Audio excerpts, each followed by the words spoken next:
এই মুহূর্তে হয়তো বেশিরভাগেরই কবিতা শোনার প্রতি কোনো আগ্রহ বা নেই,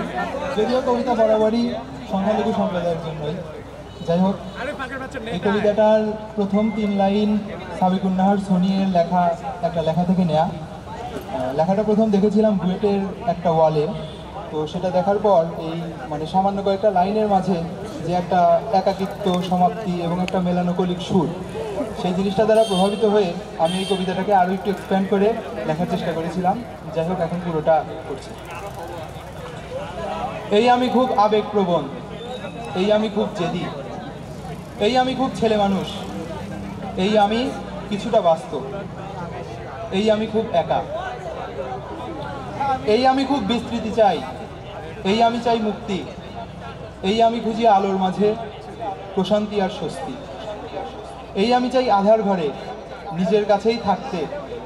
এই আমি চাই মৃদু আলোর চাঁদটাকে খুব দেখতে, এই আমি খুব মুক্ত ভীষণ শৃঙ্খল থেকে যত, এই আমিটাই বন্দি মায়ায় আঘাতে মর্মাহত, এই আমিটার শক্তি ভীষণ শিরার মাঝে দ্রোহ, এই আমাকে ধ্বংস করে মিথ্যে মায়ার মোহ,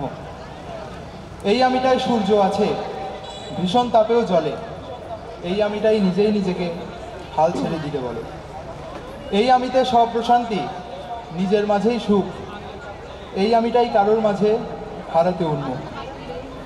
এই আমি শুধু বাইরে শক্ত ভেতর জুড়ে যে কি, এই আমি তো ভেঙে পড়ি না, নির্ভীক হয়ে থাকি, এই আমিটা আকাশ দেখলে সুন্দর ভাবি জীবন, এই আমিটাই ঘুমহীন রাতে মৃত্যুকে চাই ভীষণ, এই আমিটা উতলা সাগর